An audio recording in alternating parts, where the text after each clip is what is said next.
सवाई माधोपुर में six sense Barwada fort में film अभिनेत्री कटरीना कैफ और अभिनेता विकी कौशल की शादी 4 दिसंबर से 9 दिसंबर के बीच होगी। इसको लेकर बड़े पैमाने पर तैयारियां हो रही हैं। साथ ही शादी में शामिल होने वाले अतिथियों के लिए कोड वर्ड की व्यवस्था की गई है। बेहद सीक्रेट रूप से शादी की व्यवस्थाएं की जा रही हैं। इसका जायजा लिया न्यूज 18 सवाई माधोपुर संवाददाता गिरिराज शर्मा ने। सवाई माधोपुर जिले के चौथ का बरवाड़ा कस्बे में फिल्म सेलिब्रिटी कैटरीना कैफ तथा फिल्म अभिनेता विक्की कौशल की शादी की तैयारियों को अंजाम दिया जा रहा है और खास तौर से यह शादी होगी बरवाड़ा स्थित six sense Barwada fort hotel में। आप इस वक्त देख सकते हैं, हम इस वक्त खड़े हुए हैं six sense Barwada fort hotel के सामने, जहां पर अंदर शादी की पूरी तैयारियों को अंजाम दिया जा चुका है। हम आपको यह भी बता दें कि कैटरीना कैफ और विक्की कौशल की शादी की तैयारियां जोरों पर हैं। इवेंट कंपनियों ने शादी से जुड़ी हर रस्म की रिहर्सल भी कर ली है। वहीं रणथंभौर में शादी में आने वाले गेस्ट को टाइगर सफारी कराने की भी तैयारियां हो चुकी है। खास बात यह भी है कि शादी को पूरी तरह से गोपनीय रखने के लिए मेहमानों को सीक्रेट कोड दिया गया है। विक्की और कैटरीना के अल्फाबेट्स पर सीक्रेट कोड बनेंगे। मेहमान यही कोड बताकर वेन्यू पर एंट्री ले सकेंगे। हालांकि अभी तक दोनों की ओर से शादी को लेकर कुछ कहा नहीं गया है। कैटरीना और विक्की की शादी में शिरकत करने वाले स्पेशल गेस्ट की पहचान गोपनीय रखी जाएगी। इसके लिए होटल में अभी गेस्ट के नाम की जगह है कोड आवंटित किए गए हैं। इन कोड के अनुसार होटल के रस्म तथा रूम सर्विस से लेकर गेस्ट की सुरक्षा और बाउंसर उपलब्ध करवाए जाएंगे। तो कुल मिलाकर के कहा जा सकता है कि फिल्म सेलिब्रिटी कैटरीना कैफ और विक्की कौशल की शादी पूरी तरीके से भव्य रूप में होगी, लेकिन बहुत सीक्रेट भी होगी। गिरिराज शर्मा, न्यूज 18 सवाई माधोपुर। तो सवाई माधोपुर के सिक्स सेंस बरवाड़ा फोर्ट में फिल्म अभिनेत्री कटरीना कैफ और विकी कौशल की शादी है। शादी में आवाजाही के लिए कड़ी सुरक्षा व्यवस्था रखी गई है। शादी के लिए पुलिस सुरक्षा के अलावा प्राइवेट बाउंसर्स का भी इंतजाम किया गया है। व्यवस्थाओं का जायजा लिया न्यूज 18 संवाददाता गिरिराज शर्मा ने। माधोपुर जिले के चौथ का बरवाड़ा कस्बे में six sense Barwada fort hotel में आयोजित होने वाली कैटरीना कैफ तथा विक्की कौशल की शादी के मद्देनजर सुरक्षा व्यवस्थाओं को भी बड़े पैमाने पर अंजाम दिया गया है। आप देख सकते हैं यहाँ पर जो शादी यहाँ पर आयोजित होने वाली है, उस शादी के मद्देनजर यहाँ पर बड़े पैमाने पर सुरक्षा व्यवस्थाएं यहाँ पर तैनात की जाएंगी और सुरक्षा व्यवस्थाओं को भी कुछ 3 लेयर में बांटा जाएगा, जहाँ पर प्राइवेट बाउंसर भी यहाँ पर रखे जाएंगे। और बताया यह भी जा रहा है कि राजस्थान पुलिस के जवान और उनके अधिकारी भी यहाँ पर मौजूद रहेंगे। चूंकि इस शादी के अंदर पीएमओ से आने वाले कुछ सरकारी हस्तियां भी शामिल होगी, ऐसे में बड़ी सुरक्षा व्यवस्था भी यहाँ पर होगी। प्राइवेट बाउंसर यहाँ पर होंगे और आप देख सकते हैं कि सुरक्षा व्यवस्था अभी से कड़ी कर दी गई है। हम मुख्य द्वार पर इस वक्त बरवाड़ा जो फोर्ट है, इस होटल के मुख्य द्वार पर यहाँ पर खड़े हुए हैं, जहाँ पर अभी से ही आवाजाही पर मनार लगा दी गई है। बताया जा रहा है कि 4 दिसंबर से लेकर के और 10 दिसंबर तक के लिए यह होटल पूरी तरीके से कैटरीना कैफ और विक्की कौशल की शादी के लिए बुक है। ऐसे में सुरक्षा व्यवस्था बेहद कड़ी होगी। इस होटल में 48 कमरे हैं।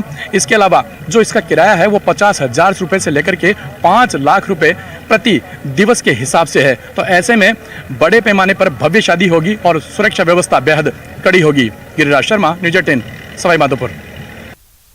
कोरोना की नई मुसीबत की आहट के बीच मरुधना में सतर्कता बढ़ा दी गई है। जिला प्रशासन अलर्ट मोड पर है। स्वास्थ्य सुविधाओं को बढ़ाया जा रहा है तो वैक्सीनेशन पर भी जोर दिया जा रहा है। देखिए डूंगरपुर, सीकर और बाड़मेर से तीसरी लहर के खौफ में बढ़ती सतर्कता पर यह रिपोर्ट। प्रदेश के कई जिलों में संक्रमितों के केस वापस सामने आ चुके हैं। कोरोना संक्रमण की तीसरी लहर के संकेत मिलने के बाद डूंगरपुर जिला प्रशासन और स्वास्थ्य विभाग अलर्ट मोड में है। संभावित तीसरी लहर में ऑक्सीजन की कोई कमी ना रहे, इसे देखते हुए बड़े स्तर पर काम किया गया है।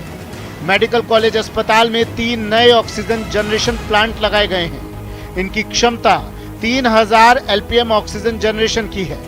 वहीं जिला मुख्यालय से लेकर ग्रामीण क्षेत्र की पीएचसी तक ऑक्सीजन बेड की भी व्यवस्था की गई है। ऑक्सीजन प्लांट्स की अभी हमारे पास कोई कमी, ऑक्सीजन की कोई कमी नहीं रहेगी। ऑक्सीजन के प्लांट पूर्व में हमारे यहाँ पर केवल 2 ही थे और इस वक्त हमारे जिले के अंदर हमने 7 प्लांट लगा लिए हैं। तो ऑक्सीजन की किसी भी प्रकार की किसी भी मरीज को कमी नहीं आएगी। इसके अतिरिक्त हमने एक 100 कंसंट्रेटर का एक ऑक्सीजन बैंक बनाया है, जिसमें मरीज को जो कि सामान्य लक्षणों से ग्रसित है तथा ऑक्सीजन की आवश्यकता है तो वो हमारे नियमानुसार न्यूनतम एक सिक्योरिटी जमा करके और वो अपना ऑक्सीजन कंसंट्रेटर घर पे ले जा सकते हैं। इधर कोरोना की तीसरी लहर और नए वेरिएंट को देखते हुए चिकित्सा एवं स्वास्थ्य विभाग पूरी तरह से सतर्क है। स्वास्थ्य विभाग ने कोरोना सैंपलिंग बढ़ा दी है। प्रत्येक सीएचसी और पीएचसी को सैंपलिंग का टारगेट दिया गया है। सर, अभी जो संभावित तीसरी लहर है कोविड की, उसके तहत हमने कई स्तरों पर तैयारियां शुरू की हैं, जिसके अंदर हमने अपना टीकाकरण बढ़ाया है। टीकाकरण के जो वंचित लोग थे उनको घर घर जा करके घर घर दस्तक कार्यक्रम के तहत हम टीकाकृत कर रहे हैं। इसके अतिरिक्त हमने सैंपलिंग बढ़ा दी है, रैंडम सैंपलिंग बढ़ा दी है। ओपीडी के अंदर जो सामान्य सर्दी जुकाम के लक्षण से मरीज आ रहे हैं उनकी सैंपलिंग हम करवा रहे हैं। अभी हमारी एवरेज सैंपलिंग पहले एक माह पहले जो हम सैंपल कर रहे थे उससे करीब 500% तक हमने इसकी सैंपलिंग 600% तक हमारी सैंपलिंग बढ़ चुकी है। वहीं सीकर भी कोरोना से जंग की तैयारी कर रहा है, लेकिन सीकर जिले में सिर्फ 54% लोगों को ही वैक्सीन की दूसरी डोज लगाना बड़ी समस्या है। हालांकि पहले डोज के मामले में सीकर जिला प्रदेश के टॉप 5 जिलों में शामिल रहा है। करीब 93% लोगों को पहली डोज लग चुकी है। अब जिला प्रशासन वैक्सीनेशन की रफ्तार तेज करने पर जोर दे रहा है। पुनः एक बार सभी को आगाह भी करना चाहता हूं और मुझे पूरा विश्वास है कि सीकर जिले की जागरूक जनता इस बात को गंभीरता से लेगी कि इसका वैक्सीन का फ़ायदा तभी है जब अपन दोनों डोज लगवाएं। केवल पहली डोज लगवाने से जो हम लोग उम्मीद करते हैं उस प्रकार हमको फ़ायदा नहीं मिलेगा। दूसरी डोज लगवाना बहुत महत्वपूर्ण है। तो मैं कहूँगा कि हमारी तरफ से किसी तरह की कोई कमी नहीं रहेगी। लोग थोड़ा सा जिस तरह से पहली डोज के प्रति आपने जागरूकता दिखाई थी, उसी प्रकार सेकेंड डोज के प्रति भी अब जागरूकता दिखा के इस काम को अपन खत्म करें। तो सरहदी बाड़मेर जिले में संभावित तीसरी लहर की आशंका के बाद अब चिकित्सा महकमा अलर्ट मोड पर है। अब चिकित्सा सुविधाओं को बेहतर बनाने के लिए स्वास्थ्य विभाग ने यूटीबी आधार पर एएनएम के दस्तावेज सत्यापन का कार्य शुरू कर दिया है। करीब 233 नई एएनएम की नियुक्ति से जिले भर में चिकित्सा सुविधा को बेहतर करने की सुविधा मिलेगी।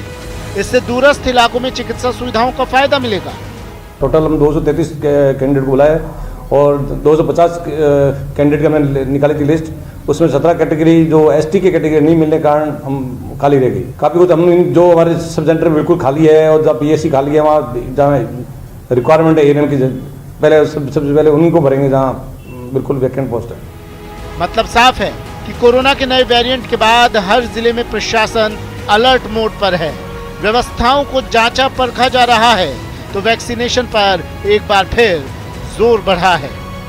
Bureau report, news 18 Rajasthan. फिलहाल इतना ही। आप देखते रहिए न्यूज़ 18 राजस्थान।